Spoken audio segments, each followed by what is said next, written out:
Buenos días. A mí me corresponde en esta jornada hablar quizá de lo más triste, que es la pérdida de la fe o la secularización en la sociedad española, haciendo pues, un breve resumen, porque esto daría para un seminario entero, ¿no? Evidentemente, un país como España, que lo que le ha caracterizado durante siglos es la defensa del catolicismo frente al Islam durante siglos, frente a la herejía durante siglos también, en su territorio, la nación española, o fuera, en los campos de batalla de toda Europa, ocurre que de golpe, porque la verdad es que fue un proceso que comenzó de una manera muy brusca, aquí no hay una transformación paulatina casi, y ya en el siglo XIX hemos entrado en un periodo de lucha política que tiene un trasfondo religioso en España de forma muy clara, que va a durar hasta hoy, con un paréntesis, que fue el régimen de Franco. Ahí tenemos una de las causas principales de por qué hay que derribar la cruz.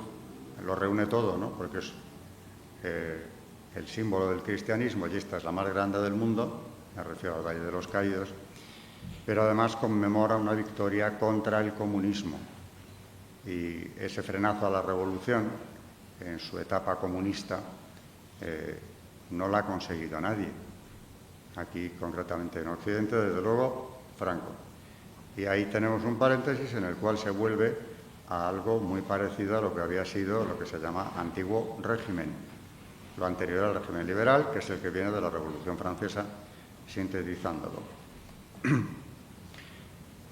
Como digo, España, que es la nación que lo dio todo por un ideal.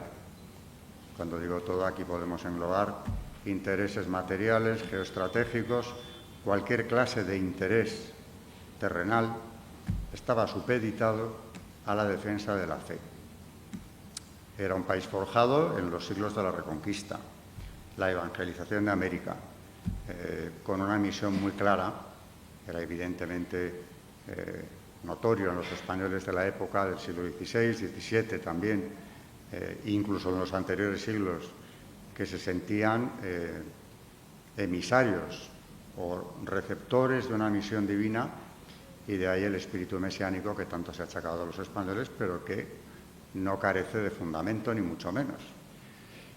En los siglos del gran esplendor español en lo político, en lo territorial, ¿no? El imperio, me refiero al imperio en Europa, no solamente el imperio americano y demás territorios de España. Tenemos una guerra de religión, bueno, varias, pero la definitiva, la guerra de los 30 años, le voy a ceñir solo a una anécdota, tiene 4 periodos y cada uno de ellos lleva el nombre del jefe protestante, el que dirigía las huestes protestantes contra el emperador católico, siempre un miembro de la Casa de Austria, rama segundogénita, la primogénita era la de España. Los 2 primeros periodos, el palatino y el sueco, los gana España, porque hablando claramente, quien sostiene a las armas del emperador, que tiene un ejército mucho más débil, es el rey de España, sea quien sea. Van sucediéndose durante años las generaciones, los reyes, pero es que era una causa del pueblo español. Gobernantes y pueblo estaban totalmente de acuerdo con que todo debía quedar supeditado a la victoria católica, al frenazo a la expansión del protestantismo, que es lo que se estaba dilucidando en esta guerra. 2 periodos que gana el primero de los jefes del bando protestante, el palatino. El príncipe palatino pierde sus estados, además, ocupados por los tercios de infantería español. El segundo pierde en el periodo danés, perdón, antes del sueco está el danés, también sus ducados en la frontera con Alemania, y tiene que retirarse derrotado por los mismos ejércitos españoles. El tercer periodo, pues aquí la cosa se agrava porque el jefe es el rey de Suecia, Gustavo Adolfo, y por eso se llama periodo sueco, que se pierde hasta la vida. Y parece que ya después de esto no va a haber nadie que, con entidad suficiente como para ofrecerle la jefatura protestante. Y da la cara a Francia, un príncipe de la Iglesia, precisamente dirige sus destinos entonces, el cardenal Richelieu, que sin mediar casus belli ninguno, aunque había estado por detrás apoyando a los protestantes franceses desde el principio, aquí ya declara la guerra a España de forma abierta, y sí, claro, con esa guerra que invade el territorio español y provoca una guerra civil dentro de España, ahí sí, viene el trágico año de 1640 y empieza la famosa decadencia, que de todas formas fue parcial, porque España sigue teniendo un peso en el mundo enorme.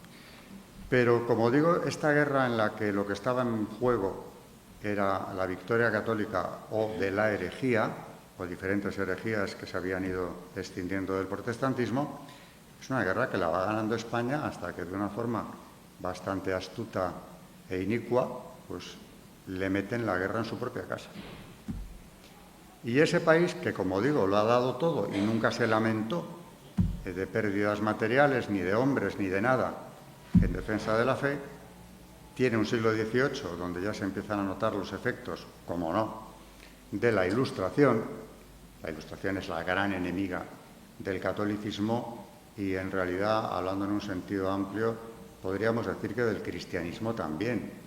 No me voy a extender aquí hablando del pensamiento ilustrado, pero con dar un repaso a la enciclopedia y sus principales autores, de los que colaboran en esta obra, pues nos encontramos con que hay un rechazo claro a la revelación. Y eso ya no solo afecta a los católicos. De manera que todo el siglo XVIII lo que está preparando es una gran revolución, una conmoción social que tiene como objetivo pues lo que tenían las logias masónicas, que nacen al tiempo que aparece la Ilustración. Arrancar de Europa la raíz cristiana hasta sus cimientos.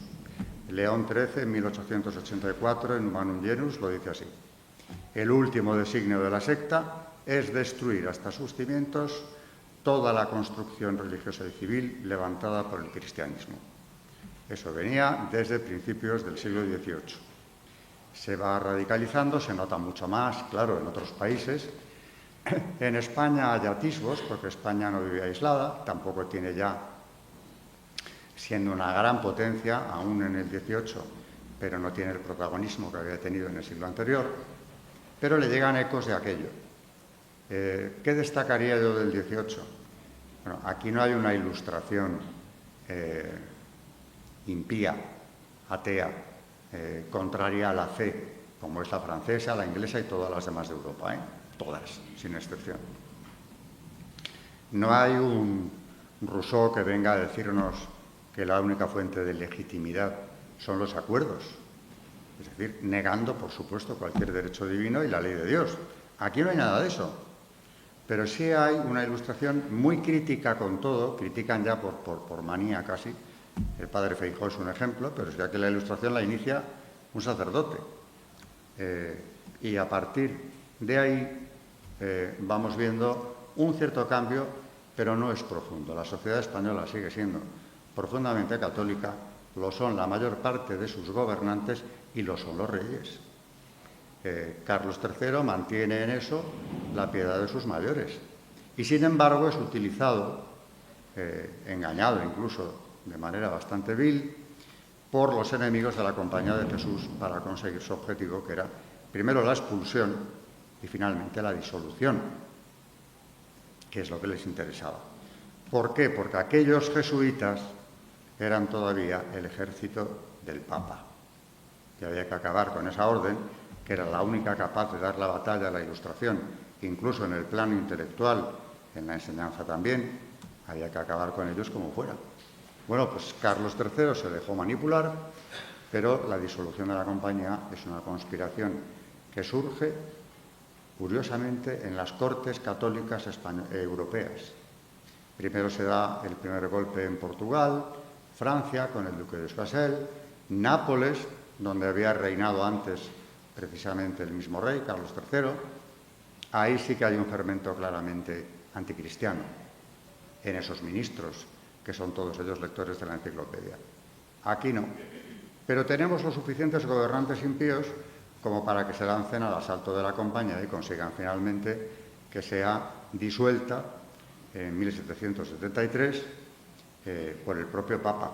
sometido a una presión terrible y que además sale de un cónclave que se llama el cónclave vergonzoso, porque de lo que se trataba era de elegir un papa manejable, con este único objetivo. O sea que en España incluso sí se ven atisbos de que este siglo XVIII viene preñado de peligros de la mayor entidad, porque estamos hablando nada menos que de la fe. No es una cuestión secundaria, ni como en otros tiempos de intereses políticos nada más. Es algo más grave. Pero si tenemos que hablar de la descristianización en España, hay que destacar una idea clave a mantener durante todo el discurso, que es que la descristianización en España viene de fuera, sistemáticamente viene de fuera. Primero, cuando España pudo, derrotaba a los herejes, a los impíos, en sus propios territorios. Cuando ya no está en condiciones de hacerlo y Europa ha cambiado demasiado como para hacer esto, incluso están jugando con la monarquía española, como acabo de explicar, España parece como que se retrae, aunque el espíritu misional de España y de la propia corona en América se mantiene intacto. No hay más que ver lo que pasaba allí, quitando la catástrofe, que lo fue, de la disolución de los jesuitas allí. Pero la agresión, la gran agresión que va a cambiar de rumbo a España en todos los sentidos, y en el espiritual concretamente, que es de lo que hablamos aquí, es la invasión napoleónica. Con Napoleón, o con su hermano, que para el caso es lo mismo, hay varias novedades en España. En primer lugar, la dinastía legítima ha sido realmente secuestrada y retenida en ese secuestro durante toda la Guerra de la Independencia. La verdad es que no estuvieron a la altura, ni mucho menos de enemigos de ese porte. Y a partir de ahí Napoleón, como hará con otros países, grandes potencias europeas, donde pudo hacerlo lo hizo, pues sienta en el trono, en este caso de España, a uno de sus hermanos, José Bonaparte, del cual algún español ha llegado a escribir que ojalá hubiera arraigado esa dinastía en España, por lo que tenía de tolerante y liberal. Tolerante y liberal, el llamado Pepe Botella de los madrileños no tenía nada. Viene, eso sí, con una constitución debajo del brazo. Primer detalle a tener en cuenta. Se va a acabar, por lo menos la estabilidad, pero se va a acabar, de hecho ya, la monarquía del antiguo régimen de derecho divino. Pepe Botella viene con constitución que le ha redactado su hermano en Bayona. Una constitución engañosa porque es confesional, aunque ahí habría que matizar mucho las ventajas de la confesionalidad frente a lo que era el antiguo régimen, ninguna ventaja, por supuesto, pero al menos parecía tranquilizar al pueblo español. A España no se podía venir de otra manera, y menos siendo un hijo de la Revolución como era la familia Bonaparte. Y sin embargo, este José I, como se le ha llamado, yo discuto incluso el numeral porque creo que rey legítimo no lo fue nunca y desde luego no controló España entera, tampoco nunca. Pero José I, aparte de la Constitución que impone, es que entra en la masonería a España. Aquí había habido algún conato anterior, en el siglo XVIII, por parte de un inglés, el duque de Wharton, que fracasa de establecer una primera logia y no pasa del intento. Entre otras cosas, estaba todavía el Tribunal del Santo Oficio, que hubiera hecho imposible que tal cosa se pudiera propagar, porque entraba en el campo de la fe, que era la jurisdicción del Santo Oficio.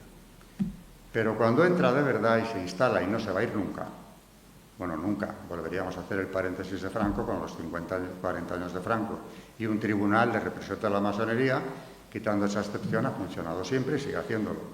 Ahora está muy activa, por cierto.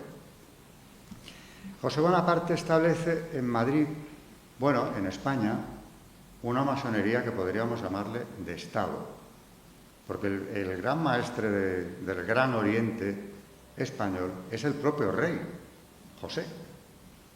Y a partir de ahí se funda en Madrid una serie de logias, las primeras, que todas tienen alguna referencia a Bonaparte. Estrella de Napoleón se llama una de ellas, Beneficencia de Josefina se llama otra de las logias, porque queda claro que quien preside todo esto es el propio rey. Ya la masonería no se va a ir nunca, pero es que aparte de eso, durante el mandato de José I, que, como él mismo dice a su hermano, solo controlo el territorio que piso, porque la guerra de España es una gesta en la que no podemos entrar ahora, pero se estaba luchando también no solo por la independencia de España, que por supuesto los españoles lo tuvieron clarísimo y prefirieron dar la vida en tantísimos casos, o asedios inconcebibles en otro lugar que no fuera España. Prefirieron eso a claudicar. Y no era solo entregar su patria, su territorio, era entregar el antiguo régimen. Y ya sabían ellos por experiencia lo que la revolución había hecho en Francia con él. Había miles de sacerdotes que acaban exiliados aquí huyendo de la Revolución Francesa. Tenemos una guerra del Rosellón donde ya se vio lo que pasaba. Tenemos una invasión francesa que nos llega hasta Bilbao, arrasando conventos y deteniendo sacerdotes. Todo esto antes de Napoleón. Así que ya sabían lo que podía ocurrir y lo que de hecho ocurrió.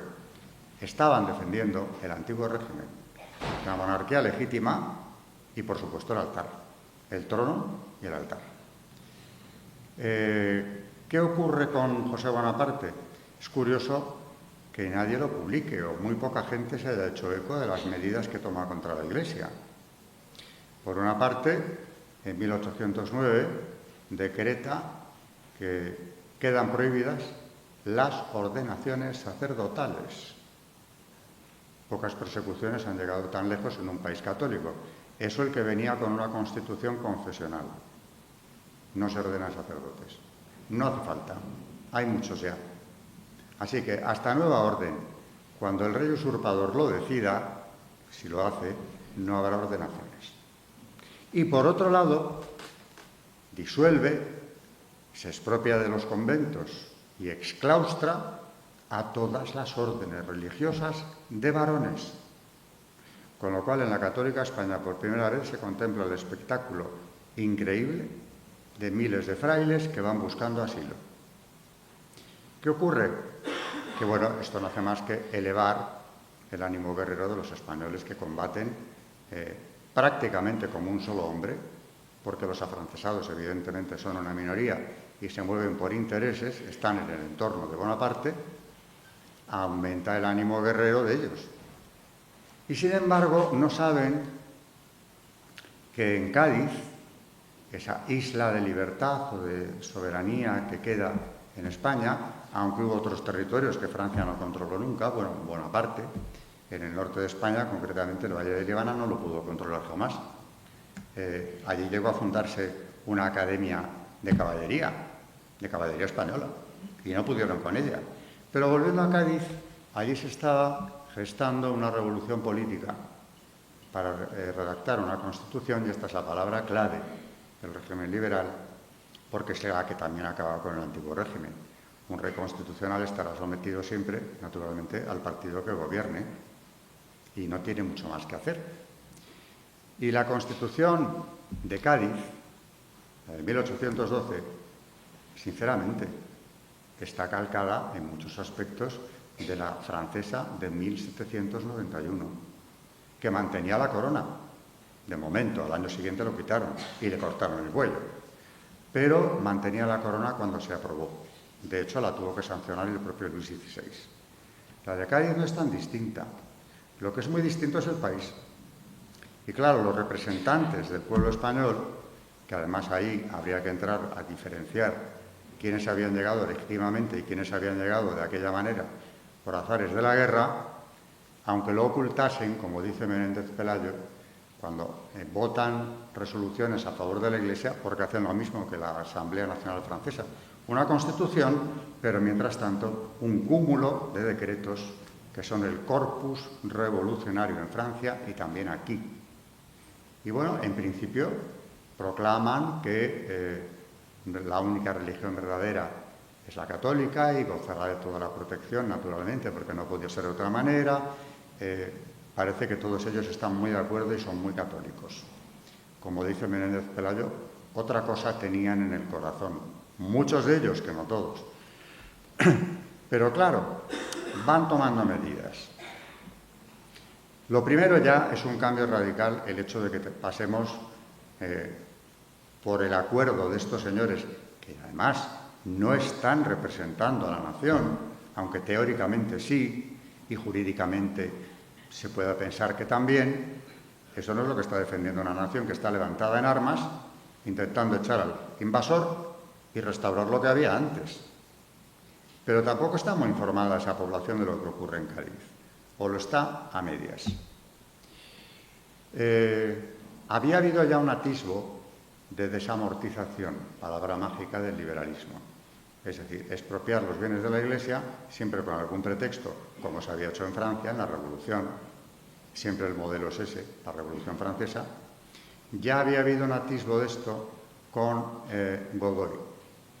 Manuel Godoy es el primer gobernante español que toma la decisión de expropiar una séptima parte de los bienes de la Iglesia por necesidades de las guerras de España, concretamente en contra de Inglaterra. La independencia americana nos debe más a nosotros, por supuesto, que a Francia. La participación española fue decisiva, también allí tenía bastante que recuperar a España, me refiero a los Estados Unidos. Bueno, pues con el pretexto que fuera, se acuerda, el propio Papa concede la autorización de desamortizar, esto queda interrumpido en el momento en el que llega al trono Fernando VII, es decir, antes de la Guerra de la Independencia, porque hay un primer reinado de Fernando VII tras el motín de Aranjuez, que dura unas semanas, pero una de las primeras medidas que tomó es cortar la desamortización que había impuesto Godoy muy poco antes, así que no hubo en la práctica. Pero en Cádiz, sin embargo, retoman la idea. Es decir, la impronta revolucionaria liberal francesa que tiene la Constitución de Cádiz, la PEPA famosa, es evidente. Hay masones en las Cortes de Cádiz, por supuesto declarados ninguno, porque aquí de momento no solo está prohibida, sino que curiosamente uno de los decretos de las Cortes de Cádiz es volver a prohibirla, confirmando lo que habían dicho los papas ya múltiples veces y los reyes de España también. Carlos III la prohíbe por decreto y su padre ya lo había hecho antes. Así que, curiosamente, estas Cortes liberales también oficialmente decretan la ilegalización. Hay una lucha interna y yo diría que ya en las Cortes de Cádiz se puede atisbar con toda claridad las dos Españas. Pero claro, hay que pactar. Hay que llegar a aprobar la Constitución, porque eso es lo principal. Si no hay Constitución no podemos continuar con la revolución política, así que tenemos que redactar una. Y cuando se vayan los franceses y nos quedemos con quien sea, en principio, claro, con el rey que está en el exilio, Fernando VII, detenido en Valencia, cuando vuelva se va a encontrar con esto. Así que no va a poder reinar como su padre y su abuelo, etcétera, etcétera. Reinará como reina un rey constitucional, como José Bonaparte, y hará lo que los liberales o los que estén en el poder queramos que haga. Cuando vuelve, y seguimos hablando de descristianización, no la firma. Directamente dice que no. Se encuentra con una gran mayoría que le apoya. Tenemos el manifiesto de los persas, que entre los que lo firman, diciéndole que por favor no cometa semejante locura. Y no la firma. Pero es que uno de los firmantes de ese manifiesto era el que presidía las Cortes de Cádiz en una de sus sesiones. Ni él era partidario de que la Constitución se aprobara. Y, por supuesto, el ejército le apoya en una gran mayoría, aunque también hay que decir que la revolución liberal en España va a correr en buena medida de la mano del ejército. El ejército va a ser el primer núcleo de liberalismo, curiosamente, que va a introducir el nuevo régimen en España. Algunos habían sido prisioneros de Napoleón, pero en Francia. Y por lo que sea, cuando vuelven, son otros completamente distintos. Algunos ya se han iniciado en logias, allí, durante su exilio o su prisión francesa. Bueno, Fernando VII se enfrenta con una media de intento de golpe de Estado al año durante sus primeros años de reinado, en lo que se conoce como el sexenio, una conspiración anual, un pronunciamiento militar que falla, pero siempre hay un militar al frente para intentar imponerle la Constitución del 12, siempre es el mismo objetivo, van fallando todos, pero al final hay uno que triunfa. Y de ese sí, ahí me voy a detener un poco más, porque ¿cuánto queda de exposición? Pues nada. ¿Cómo triunfa ya el régimen liberal? Queda mucho por explicar, pero bueno, con lo que vamos a ver creo que es un apunte suficiente. En 1820, bueno, en el 19 para ser exactos, España, que se ha quedado sola en Europa, a pesar de ser ella quien había derrotado a Napoleón en el Congreso de Viena, se la ignoró por imposición de Inglaterra. A Inglaterra no le interesa nada que España recupere las provincias de ultramar, que han aprovechado la guerra de independencia para, unas más que otras, irse independizando. Fernando VII ha enviado allí una primera expedición. Hay un general Morillo que tiene un éxito notable. De hecho, consigue restaurar todo el virreinato de Nueva Granada, conquistando además Cartagena de Indias.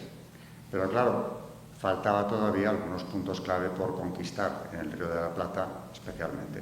Es decir, era necesaria una segunda expedición. Pero las cosas en América, para España, iban francamente bien en 1819, por más que nos cuenten lo que se quiera. Aquí tendríamos que hacer una nueva referencia a la masonería y su intervención en las independencias de los virreinatos españoles. En 1819, Fernando VII consigue reunir trabajosamente, en una España que ha quedado arrasada económicamente después de la guerra, una segunda escuadra que tiene que partir de Cádiz, camino de América, para rematar lo que Morillo había conseguido allí. Y esa escuadra, que ha pasado a la historia como una escuadra de héroes, porque lo que hicieron fue una revolución, es una escuadra de miserables traidores. A la cabeza siempre aparecen dos personajes cumbre, ¿no? Riego, sobre todo, que llega a general precisamente por este golpe, y Quiroga, masones los dos. Van a ser premiados, sobre todo Riego, que es el que da la cara más a menudo, con el maestrazgo, nada menos, del Gran Oriente de España, jefe de la masonería, después del golpe del 20. Durante varios meses, aquel ejército no parte hacia América. Lo que hacen es, los oficiales sublevados, tratar de levantar guarniciones en Andalucía, sin éxito. Llegan hasta el norte. En Zaragoza consiguen ya algún éxito. Pasan 3 meses. Se ha leído un manifiesto en el que engañan a la tropa diciéndole además que nuestros hermanos de América no quieren la independencia. Eso es falso. Que lo que quieren es la libertad. Manipulación absoluta. Lo que quieren es lo que quieren las logias que han puesto en marcha aquello. Las de Cádiz, por cierto, combinadas con las de América. Por fin, en marzo, después de 3 meses de intentonas, el ejército de Cádiz, que no partió nunca hacia su destino, con lo cual, insisto, en el título de traición suprema a la patria por parte de aquellos oficiales, no se puede calificar de otra manera, porque claro, el resultado, primer resultado, América se pierde. Sin esa segunda expedición, se pierde. Todavía tardará un tiempo, pero se pierde, inexorablemente. Y segunda consecuencia del pronunciamiento de las cabezas de San Juan, que es donde se levanta Riego, es que se impone por primera vez el régimen liberal en España. Entran en Madrid, le imponen a Fernando VII la jura de la Constitución, por fin la de Cádiz se convierte en Constitución vigente, el rey se pliega y se encuentra en una situación similar a la de su pariente Luis XVI en Francia durante la Revolución. La situación va copiando todo lo de Francia. Aquí en Madrid se levantan las milicias nacionales, que son la guardia de la Revolución. Y, como tenemos que hablar sobre todo de religión y nos quedan unos minutos, lo más interesante. ¿Qué hacen los gobernantes durante el llamado trienio liberal? Concretamente en el primer año del trienio ya. Todos ellos son gente que ha estado en prisión, porque son algunos de los doceañistas, redactores de la Constitución del 12, liberales todos, encarcelados por Fernando VII, pero que ahora en cambio los tiene como ministros. no tiene elección tampoco, ahí se ve claramente, ¿no? Bueno, pues en el primer año del trienio liberal nos encontramos con que los nuevos gobernantes de España expropian prácticamente en su totalidad todos los monasterios. Todos los monasterios. Empiezan como en Francia, por el clero regular. Pero aquí hay un matiz más. Van concretamente a los contemplativos. O sea, estos son creyentes y saben que la oración es eficaz. De manera que lo que hay que suprimir, pero inmediatamente, son los monasterios.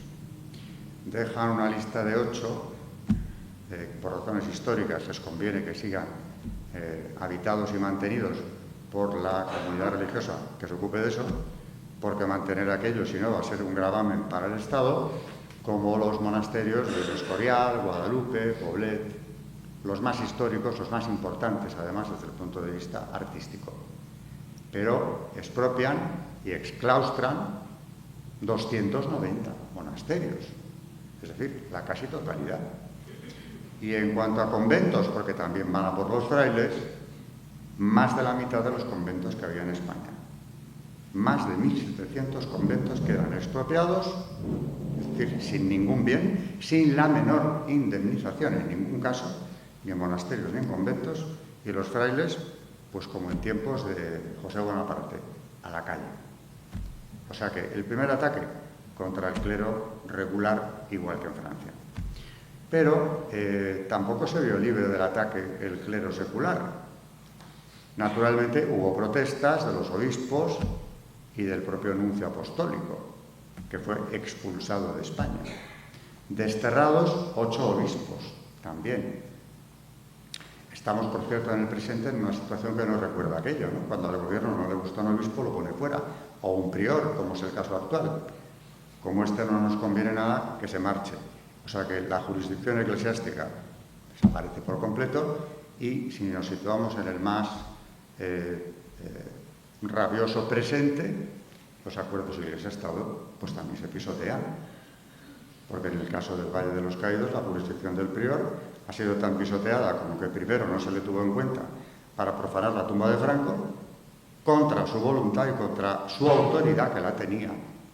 Y finalmente se le ha puesto fuera de su casa, también porque el gobierno lo ha dispuesto así, en una negociación en la que no voy a entrar ahora, pero que viene a recordarnos bastante el precedente del trienio liberal.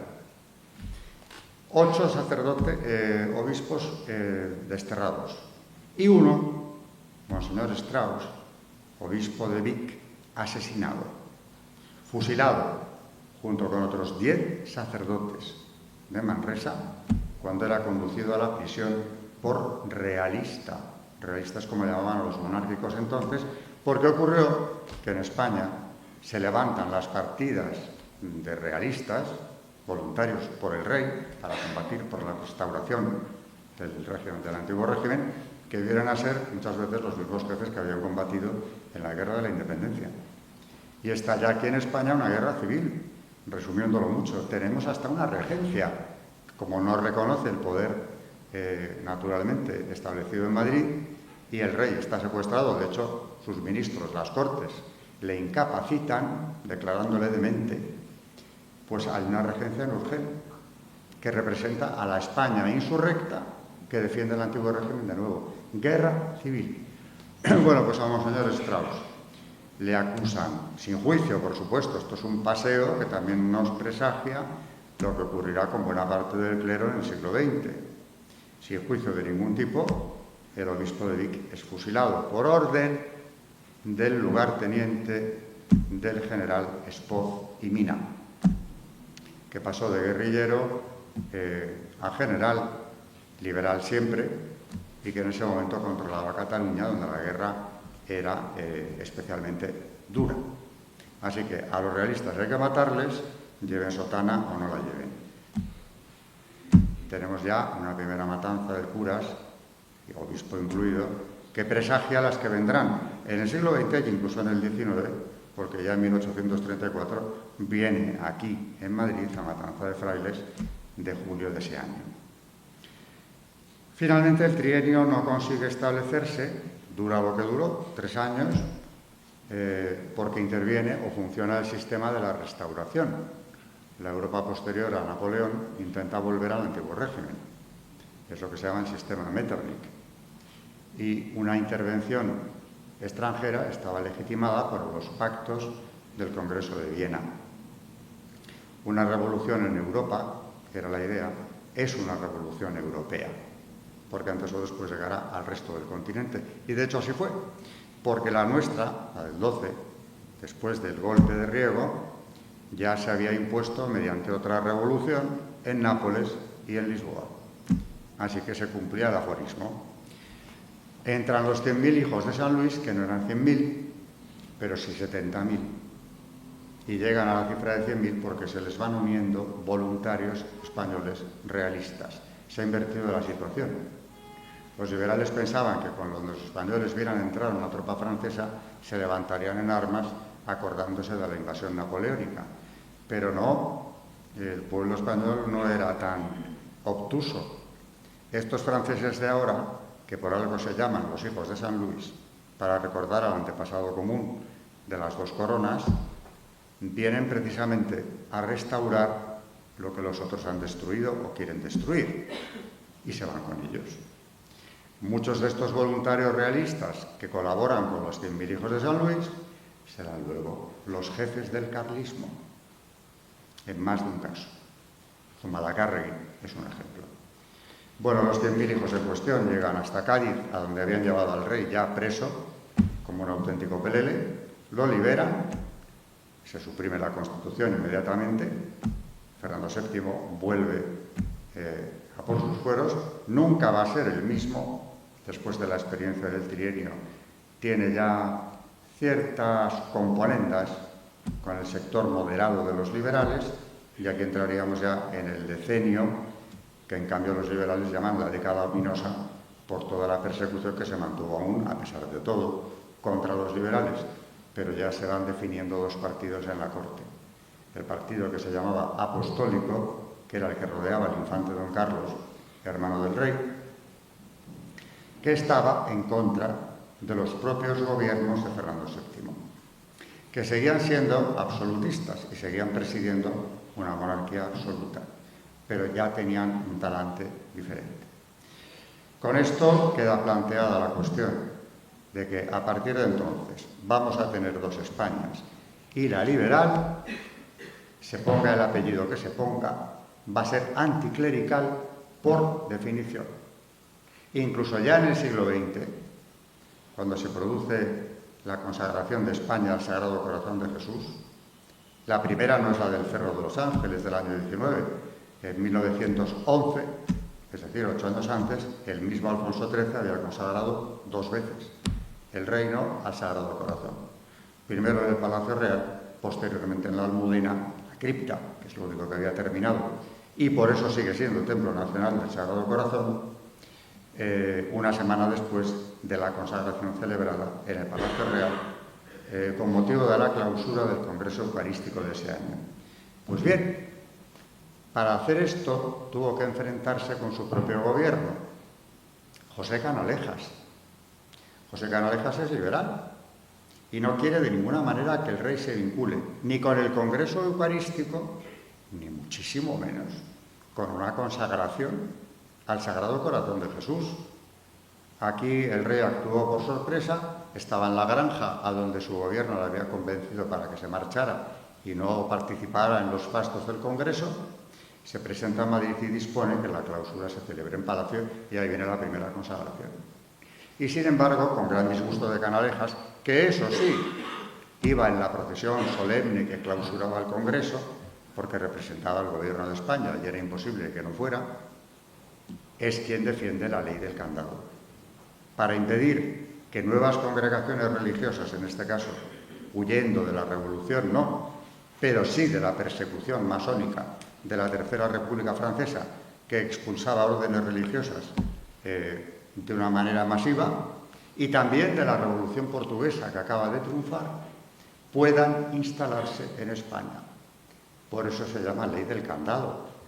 Es decir, que ese anticlericalismo liberal, más moderado o menos moderado, evidentemente Canalejas no es como los que propiciaban las matanzas de frailes. Martínez de la Rosa declaró poco antes de morir que aquello se había preparado en las logias y era el jefe de gobierno. Pues si usted sabía que se preparaba algo como aquello, alguna culpa tiene, aunque no lo preparase él personalmente. Pero si está avisando de que va a ocurrir, y sí que se lo dice al capitán general de Madrid, es porque algo sabe. O sea que, sea cual sea la intensidad, del Partido Liberal van a ir surgiendo varios, el demócrata y de ese luego el republicano, pero todos vienen de un tronco común, anticlericalismo siempre. Y así, durante todo el 19, a eso habría que unirle también la entrada de la Internacional, que llega con mucha fuerza, sobre todo en su versión anarquista, tenemos la descristianización masiva del pueblo español. Y aún así resistió enormemente, como se vio en el gran holocausto católico de la Guerra Civil. Pero esto no se consiguió ni en un año ni en 20. Es todo un siglo. Hoy hemos recorrido en este rato desde José Bonaparte, iniciándose el 19, hasta que concluye el 19 y luego todo lo que viene del siglo XX hasta el alzamiento nacional de descristianización sistemática en la medida de lo posible, porque España resistía todavía con más fuerza que otros países. Pero aquí no hemos llegado por casualidad y estamos volviendo a vivir una persecución religiosa encubierta, más o menos, pero es lo que es, que tiene como epicentro clarísimo hoy en día, y vuelvo a citarlo, el Valle de los Caídos. Y no solo es porque sea el monumento que Franco levantó, es por todo lo que simboliza. Allí está representada la España católica, la mayor cruz del mundo, por cierto, y todo lo que quieren destruir. Si consiguieran lo que llaman resignificación, Dios no lo quiera, habría sido una gran victoria de los enemigos de la Iglesia. Y con esto podemos terminar ya, o debemos terminar ya la intervención.